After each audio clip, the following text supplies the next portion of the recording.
deployment of mobile courts, extra roadblocks that we've seen before. And do you think we've gotten it right, Maliba, in identifying where the biggest problem is? Because some of these measures have been tried before, but they seem not to be working. Like I was saying before we had that little hitch, the biggest problem has always been the human error. That is the biggest contributor to accidents on our roads. Drunk driving, we're talking about distracted driving, fatigue, and of course lane indiscipline. Of course, plus speeding. That is the biggest contributor to accidents in our country. The second one, of course, is poor infrastructure, but this is quite minimal.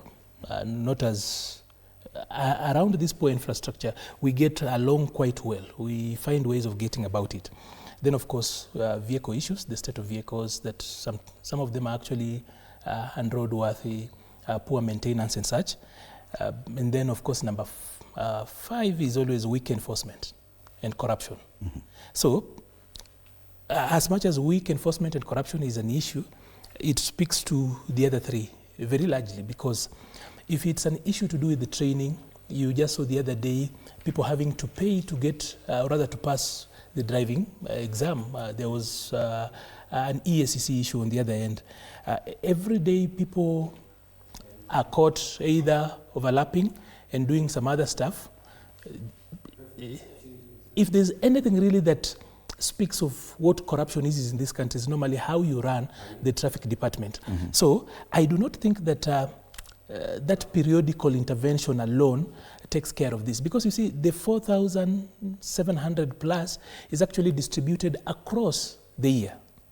So because now there is a little bit of enhanced numbers, higher numbers per day, at least in this month, for obvious reasons, the other numbers have already come all along. Okay. So we will be rushing around. But then probably it's important that we do an overhaul of the traffic department. Mm-hmm. It's very, very important, because if we do not do that, we are going to have this language every day. Like I've told you earlier on, is that we've seen a constant increment from 2023, 2024, and now we are in 2025. The numbers have kept on going higher. So that is one. But like, I'd love to finish by saying this, that for the case of road accidents, it's a matter of poor planning. As a country, we just treat it casually. It's not something bigger. It's going to make news now, and then in January we will still have a little bit of that. Then we will forget. We will remember it in Easter when there's a little bit of higher numbers again, and then again in December. Yes. So we have never, as a country, socialized ourselves that these can actually be handled properly, because we have got institutions that should take care of this. Yes. It's so much of failure in planning. Yes. They seem to suggest that it's a lack of enforcement of